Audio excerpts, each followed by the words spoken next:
Hey everybody, this is Rybo doing another video today at the bench. Today I'm going to be talking about pocket knife colors, specifically talking about, well, I guess handle colors, but I guess also we can get into blade colors a little bit. So this is just kind of my take on something. I had kind of a unique experience recently that changed my mind about some things and kind of wanted to share my thoughts with you. So, what you're looking at is more or less my current knife collection. I have a couple other knives, and I have one other knife that I'll show you in just a second. But in terms of actual use and the stuff that I care about, this is it. So it kind of fluctuates. I've had other knives kind of buy and sell depending on what I use, and some of these are kind of family heirloom knives. So I want to run through these real quick and just explain about them a little bit, and then talk about kind of what all of these have in common, which if you're looking at this, you can probably already tell. I am not a guy who is into crazy colors for knives. I've never been like the rescue orange kind of guy.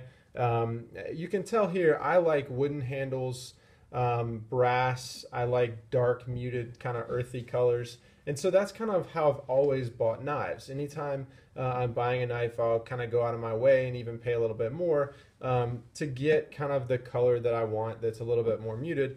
The perfect example being this Ontario Rat 2 that I got in the flat dark earth, or coyote brown, I think they call it. So let's run through these real quick just to get a feel for what I've got here. So first of all, your just classic Victorinox in black.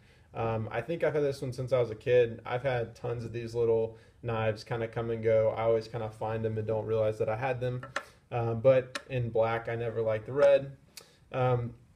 This is a cool little knife, little lockback that was given to me actually by a middle school teacher. It kind of shows you how much the times have changed for helping clean up a classroom one time. This thing was just beaten up. You can see that the clip was torn off it. It didn't actually lock. This is a Sharp 800, I think it is. Let me see if I can get that. Yep, Sharp 800. You can see that I've oiled it recently. Any knife that I'm putting away for a while, I'll put some CLP on it and put it away. But this is a really cool, classic looking knife. It's just like probably rosewood or something like that with brass. And I recently went through this and sanded all this back because this was covered in paint and grime and all this kind of stuff. So I need to definitely polish this up, but I wanted to just kind of bring back the original luster of the knife. Next up, this is a Buck, I forget the model number, a Buck 382. This is my grandfather's knife. It's just kind of your classic Walmart Buck knife that has just two blade profiles on it. Not a ton about this knife, although this is kind of the, I forget what you call that, just the spring tensioned kind of lock there. So it's a non-locking knife, just kind of your classic gentleman's folder. I don't really use this knife much. I just kind of hang on to it because my grandfather kept this one in his tackle box. Next up, this little beauty. So this is just a really cool knife. My grandfather carried this. And when I got it after he passed away, it looked closer to this. He actually carried two of them. This is some kind of bone or fake bone handles. This one I haven't had a chance to really do anything to. But this one, I really liked this one a lot because I really like the blade shape of this. And there were just a couple really cool little knives on here that had some patina. And better yet, and you can see that the nail groove is really worn down, so it's tough to get this out. But even better than that, you can just tell that these were really well used. So he sharpened these guys all the time. I've gone through and sharpened them. They've got nicks in the blade. It's fairly soft steel, but really, really, really cool knife. And so I popped off the kind of bone handle that was falling off of it, and I did my best to put on this kind of figured walnut handle, and I like it a lot. I think it came out pretty well because I'm not used to doing stuff that's kind of inhibited by two metal ends here, and then finish that in true oil, and the true oil has really held up for the last couple years. I love this knife. I occasionally will carry it if I'm kind of feeling in a classic mood, but it's obviously has seen better days, and usually just stays in the nightstand as a kind of heirloom. The next knife, I don't actually even know the brand of this knife. I bought this off of like a woodworking project site years ago when I wanted to get into making knife handles. I think it's like a 440C steel. I put this Purple Heart wood on there with some maple pins, and it's done pretty well. I finished in True Oil, and True Oil really holds up very well to a lot of use. You can see one scratch there, but this knife has chipped out. You see right there the handle. I think that's actually just not a great blade design when you don't have a full handle wraparound, but when you have that through tang. But went with another, somewhat muted handle color. It's not super. It's not like figured wood or anything like that, but nice soft kind of reddish purple. This knife, by the way, is kind of what I consider kind of my version of the bushcraft. Like, take this thing camping. I've beat this thing up. Actually, skinned a copperhead the other day with this that my dad killed on his at his house. So this is a great just kind of mess it up knife. The handle's already chipped, so I'm not super worried about what happens to this guy. All right, the next knife, I've done a review of this. Let's see if I can get a better flipper action than that. This is my kind of hacked, modified Kershaw Emerson CQC7K, if I can remember all that. I pretty much bought this version of the Kershaw Emerson line because of the handle color. I just thought that was a really, really nice looking green, foliage kind of green, and I really like that a lot. I also really wanted a kind of black washed blade as well. I'm not a fan of this knife at all, which is why I've pretty much torn it up trying to fix it. The next knife, I need to really do a review of this Kershaw Skyline. Pretty much everyone who would be watching a knife video is well familiar with this blade. But I bought just the basic one because I saw a great deal coming on it, but also because this is just a classy blade. This is something I'm going to wear in a little more dressy scenario. This is something that is not necessarily going to be a knife that I'm going to tear up, but something that I think actually looks a lot nicer and not super menacing. Ontario Rat 2, I've done a review of this too. That excellent flipper action, I just absolutely love that deploy. I talked a little bit in my video about the Coyote Brown handles that we have here. By the way, these handles are just not grippy at all. And then the kind of black wash blade. Whatever they use to coat this blade, I think is, for whatever reason, less quality, less durable than the Kershaw Emerson. I've seen a lot more nicks and scratches in this one already than I have in the Kershaw blade for whatever reason. Maybe there's something to that, maybe not. But this blade, I said in the review video that I actually bought this color variation because I wanted something that would match my my daily carry pistol, which is the FNS 9 Compact, which comes in the kind of flat dark earth black accents. So that's kind of why I made the decision on this knife. And finally, this is just an old, it's a Tomahawk. This was my grandfather's pocket knife. His name is kind of burned on the handle there. This was not really a really nice knife. The action on it, it's just super old. You can see that lockup is just all the way on the other side. It's a serrated blade. I'm not a fan of serrations at all. It's a Tomahawk Taiwan blade, XL 316, 318. It's not a great blade, but this is my grandfather's. It's a cool little knife, so I keep that around. And actually, while I'm talking about it, there's one uh, daily carry blade that I didn't talk about, and that is on my key ring. So I have this little Spyderco. This is, I believe, the Honeybee. So Spyderco makes 3 of these little blades. I think Grasshopper, the Bug maybe, and the Honeybee or the Bee or something. I hope I'm not forgetting that. Um, this is the blade I actually forget about the most often, but this is actually one of my favorite ones. And so this will get us into the color discussion. So what's great about this blade, not only the size and just the fact that it's always on my keychain, so I'm never going to forget to have a knife somewhere, but the fact that it just really disguises itself in my keys. No one is going to be threatened by that knife. No one's going to notice that I have a knife. I have this like little Night Eyes little multi-tool here, and some keys, and like my high school ring. And then you notice like there's a knife there, but it blends in because of the color of the keys, and no one ever picks up that there's a knife there. And I think that's one of the great things. I think had they done kind of G10 scales or something colorful, that would have been a big mistake on this knife for that reason.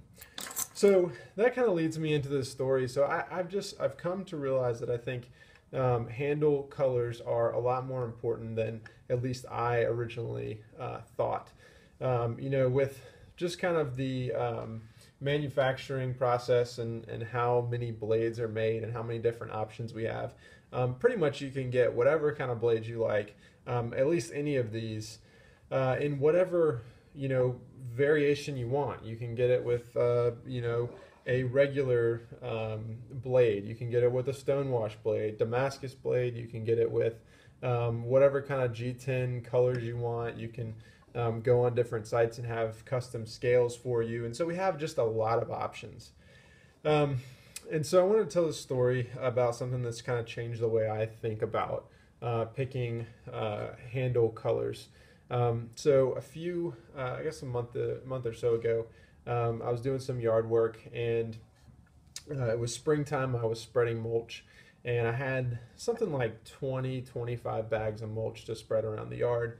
I don't have a truck. I have a Toyota Sequoia, so I had loaded up the back of my Sequoia with bags of mulch, and unloaded them all at the house, and I was basically spending the afternoon slicing open the bags, spreading them all across the front and the backyard. And I picked this guy for that. So let's put these all aside. So I picked the Ontario Rat 2. It was I think I'd had this knife for maybe, I don't know, 6 months. And this was really my favorite of the carry knives that I had. It was just, I'm a huge fan of it. Still am a huge fan of this knife. It's fantastic. And so I was using this guy to cut open mulch, and it was working great. I was getting to the end of it, and I decided, after I spread all the mulch, that I'd go ahead and cut the grass and just kind of knock out all the yard work in one day. So I grabbed the lawnmower, and I started to cut the grass. And as I turned the lawnmower to kind of pick it up on 2 wheels and turn it to a new patch of grass, I almost came down on this guy. So this was laying in the grass, and I very nearly brought the lawnmower right down on top of it. So if that doesn't tell you anything about what my grass looked like at the time, again, this is not a green scales. It would have been a little bit better if maybe this one was the one that had gotten camouflaged, but no, it was this very kind of ugly brown color, but it was camouflaged right into my grass, and I just totally did not see it. Thankfully, I caught a glimpse of it right before I put it down, or I don't know what would have happened. Certainly would have torn up this guy, which is not a huge deal because it's like $30, but that could have gone really badly. And so I started thinking about it, and I was thinking, of all the blades that I've done yard work with, usually the 2 that I go to are the Kershaw Skyline or the Ontario Rat, just because these are just very hard use knives. They're great. They're not super expensive, and I'm not really worried about cutting them up too much. But both of these blades are pretty muted colors. And when I started looking at these two, I actually realized one of the reasons that this guy got so camouflaged is in part due to the scale colors, but also due to the fact that this is kind of blacked out blade. And so when it's, sun is directly overhead, there's really not much of this knife other than the beveled edge that's going to catch the sun and kind of glint up at you. So even before I started cutting the grass and I realized that I didn't have my knife in my pocket, even when I was kind of looking around for it, I didn't see it because the sun isn't going to glint off of this. And when you look at the Kershaw Skyline, you're going to get a little more glint. And I mean, actually the camera is just really kind of highlighting that so it looks even brighter than it really is. But the Skyline has this kind of dull matte finish, this kind of stone-washed finish. So you're not even going to get a super high glint in direct sunlight like you would something like, for example, this Buck, which is just this really highly polished steel. So at that point, I knew that obviously as a hobbyist and I don't know, passive knife collector, the collection is never complete. I knew that at some point I would own another pocket knife, and I vowed to myself, whatever knife I get next is going to be the one that I use kind of for the around the house stuff the most often, and especially for yard work. And whatever I get, I'm kind of branching out of my comfort zone, and I'm going to get something that is colored. And so that is why I wound up with this guy, the Spyderco Delica. And I got this very loud blue color. I like it. I like it a lot. I actually, when I ordered it, I was pretty nervous because I like the green, but a good deal popped up on this blue. And I was a little bit worried because this is just so out of the ordinary for me. Because, this is something that'll, get noticed in the pocket, and something that is just kind of, I don't know, it's kind of goofy. It looks like kind of a comic book knife to me. But I will say, hope to have a review up on this guy. I have loved it. I've actually loved having kind of a ridiculous colored knife. And I always see it, even if it's just sitting on the counter, like I notice it. I've kind of taken it out, thrown it in the grass, and just the fact that Spyderco has a fairly high polished blade also helps a lot. But then that just bright handle color. I don't know why they would black out the clip, especially when none of the other steel is blacked out, not even the screws. So I'll probably end up taking that down and polishing that up as well. But these are just some thoughts. I love all the different color options that we have available in knives. I still absolutely love my Rat. I think it's such a cool blade and a really good color combination. I love my Skyline and all these other different blades, but I have vowed to myself, at least in the future, when I'm doing any kind of work outside, anything where I really need to be able to find a knife pretty quickly, I am definitely going to go with something that's a little brighter. So this is kind of a ridiculous video, but I had kind of a unique, personal story, and I thought I'd share that with whoever happens to be watching. Maybe it'll help you. If nothing else, I think we can all agree that this justifies at least one more knife purchase, which is always a good thing. All right, have a good one. We'll see you next time.